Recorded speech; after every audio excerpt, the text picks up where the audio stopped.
Namaste, let's delve into the mystery of death through the story of Nachiketa and Yama, the god of death, from the Katha Upanishad, one of the oldest and most revered Hindu scriptures.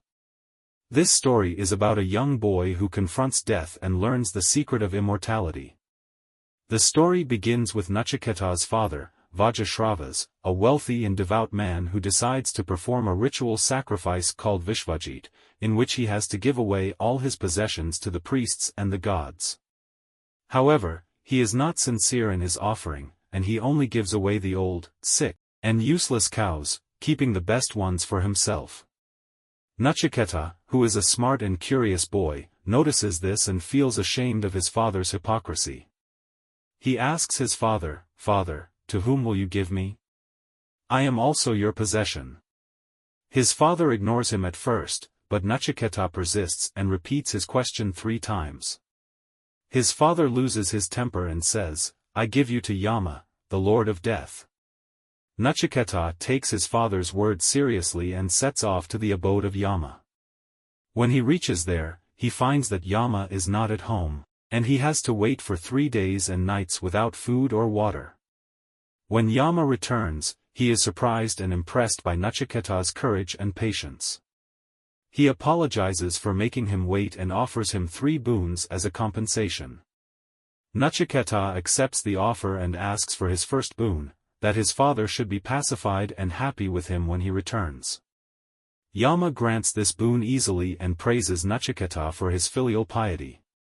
For his second boon, Nachiketa asks Yama to teach him the fire sacrifice that leads to heaven, where one enjoys eternal bliss and peace. Yama agrees and reveals the secret of the fire sacrifice, which involves building a special altar, lighting a sacred fire, and chanting a specific mantra. He also names the fire sacrifice after Nachiketa, and says that whoever performs it with faith and devotion will attain heaven. Nachiketa learns the fire sacrifice from Yama and repeats it back to him. Yama is pleased and gives him a special necklace as a sign of his approval. For his third and final boon, Nachiketa asks Yama the most profound and difficult question: what happens to a person after death? Is there a soul that survives the death of the body, or is everything annihilated? Yama tries to dissuade Nachiketa from asking this question, saying that it is a mystery that even the gods do not know, and that he should ask for something else, such as wealth, power, fame, or pleasure. He offers him all kinds of worldly temptations, such as beautiful women, fine music, royal kingdoms, and long life. But Nachiketa is not interested in any of these things, and he says that they are all transient and worthless. He says that he only wants to know the truth about death and the soul, and that there is no one better than Yama to teach him this.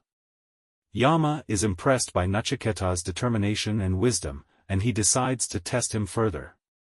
He tells him that the soul is very subtle and hard to perceive, and that it can only be known by those who have a pure mind, a sharp intellect, and a steady concentration.